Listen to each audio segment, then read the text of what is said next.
जब 60 आपने क्रॉस किया तो ऑब्वियसली कुछ चेंजेस भी आए होंगे लाइफ में। एज के साथ साथ कुछ डिफिकल्टीज आती हैं, कुछ चैलेंजेस आते हैं हमारे सामने। तो वो सब आपने कैसे फेस किया? फिजिकल और मेंटल लेवल पे क्या क्या चैलेंजेस, क्या चेंजेस आए, उन सबको कैसे हैंडल किया, उसके बारे में कुछ बताइए।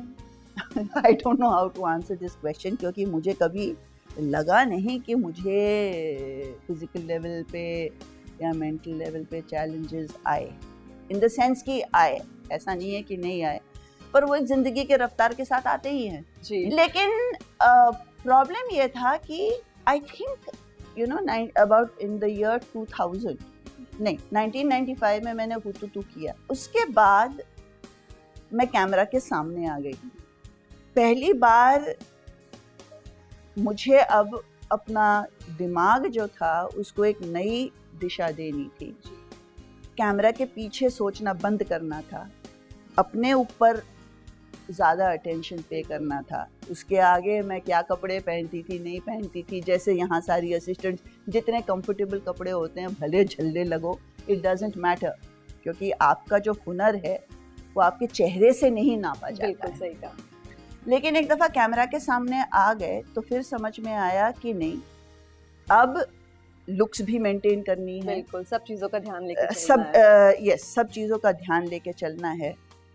इमोशनली तो ये था कि मुझे लगता है कि मुझे जो इमोशनल चैलेंजेस जो आए थे that came at the age of about 30-35। मेरी माँ थी तो उसने एक दफ़ा बेचारी ने पूछ ही लिया कि बेटा कभी शादी की सोची है तुमने? जी। तो हमारे मतलब मैं बहुत छोटी थी, मेरी 2 बहनें और हैं। मेरे पिताजी जब मैं 5 साल की थी तब गुजर गए, मुझे मेरे पिता याद भी नहीं है। तो it was a all women's house, और उस ज़माने में हमारी माँ ने, जब मेरा ख्याल मैं 15-16 साल की थी, तब बहुत साफ साफ कह दिया था कि भैया लड़का ढूंढना तुम्हारा काम है, तुम अगर लड़का नहीं ढूंढ पाती हो और तुम्हें शादी करने की तमन्ना है तो मुझे बोलना, फिर मैं तुम्हारे लिए लड़का ढूंढूंगी। लेकिन एक दफ़ा मैंने लड़का ढूंढ लिया, you do not have the right to say no. Okay.